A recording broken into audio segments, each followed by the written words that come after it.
For advertisement, call 8125893028. Our Gmail maxtvtelugu@gmail.com. Max TV ప్రేక్షకులకు నమస్కారం. ఈ రోజు మనతో పాటు ఉన్నారు వనజారావు క్విక్ మ్యారేజెస్ నుంచి వనజారావు గారు. నమస్కారం మేడం. నమస్తే అమ్మా. ఎలా ఉన్నారు మేడం? సూపర్ గా ఉన్నాను. ఏమైందంటే ఇప్పుడు ఒక గొడవకి అది చాలా తారాస్థాయికి వెళ్ళిపోయి అది విడిపోతారు. బట్ ఎందుకు విడిపోతున్నారంటే అప్పుడు జరిగిన గొడవ కారణం చెప్తారు. కానీ ఆ విడిపోవడానికి దానికి ముందు ఎన్నో 100 కారణాలు ఉండొచ్చేమో. అది కాకపోతే లాస్ట్ మూమెంట్ ఏదైతే గొడవ వచ్చిందో దాన్ని తీసుకొని చెప్పేసరికి అది వేరే వాళ్ళకి చిన్న కారణం అనిపిస్తుంది.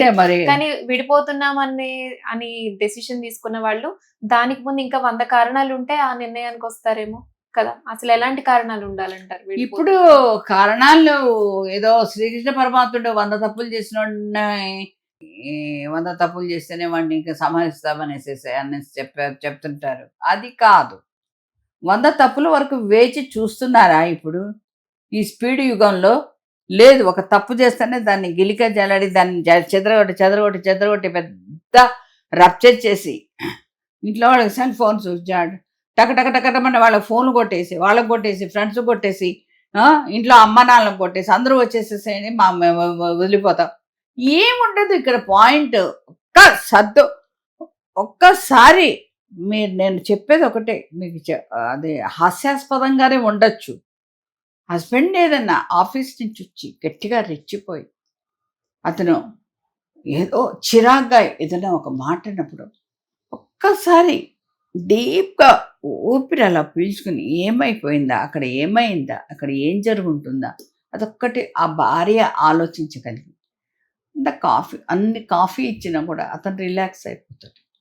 లేదు నువ్వు నన్ను ఇట్లా అంటావా రాగానే అనేసి ఆవిడ కూడా పట్టుకొని తిట్టడం, అతన్ని ఏదో నానా మాట్లాడడం, టాట్లు వీలేదు నేను వెళ్ళిపోతాను అనేసి ఇప్పుడు ఉన్నట్టు ఉండి కూడా వెళ్ళిపోతున్నారు. ఎక్కడికి వెళ్ళిపోతున్నారో తెలీదు. వెళ్ళిపోయి మొన్న కూడా ఒక అమ్మాయి కిరణా నుంచి వచ్చింది. హస్బెండ్ అమ్మాయి ఇద్దరు తగులు పడ్డారు. వెంటనే అమ్మాయి నేరుగా వెళ్ళిపోయి ఏదో ఒక బీచ్ రోడ్లో ఒక ఓల్డ్ ఫ్రెండ్ ఎవరో ఉన్నారట, అతను కూడా తెలియదు వాళ్ళ హస్బెండ్కి. అక్కడ పోయి కూర్చుండిపోయింది 5 days.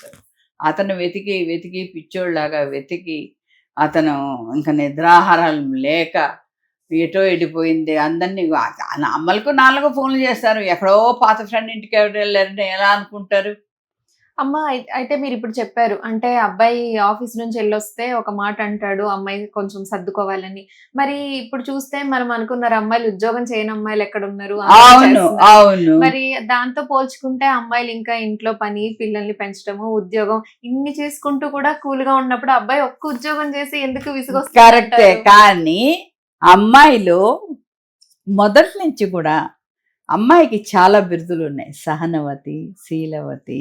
ఆ అమ్మాయిలో ఒక పొందిక, ఒద్దిక, అణకువ, నిదానం అన్నిట్లో వచ్చే అమ్మాయిలో ఉన్న గుణాలు అవి ఆటోమేటిక్గా పుట్టుకతోనే బోధించడం కాదు, అమ్మాయిలో ఆ సహనం అనేది ఉంటుంది.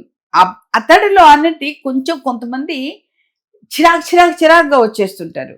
అలాగే అమ్మాయిలు కూడా ఎప్పుడైనా వస్తే అబ్బాయిలు కూడా నేను చెప్పేది అదే, కొంచెం ఓపిక పట్టండి. మీరు గొడవ భార్యాభర్తలు ఇరువురు ఈక్వలే కాదని చెప్పను, కానీ అమ్మాయిలో కొంచెం సమపాళ్ళు ఎక్కువ.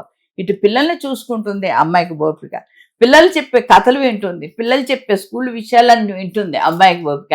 అతని తండ్రి వినగలుగుతున్నాడా లేదు, పిల్లల ప్రవర్తన సరిగ్గా లేకపోయినా తల్లే చూసుకుంటుంది. అవును, తల్లి సరిగా చూసుకోలేదు అనేసి అంటారు. తండ్రి బయట సంపాదించుకొని వచ్చేవాడు అనేసి అంటారు. కరెక్టే, కాదన్నను.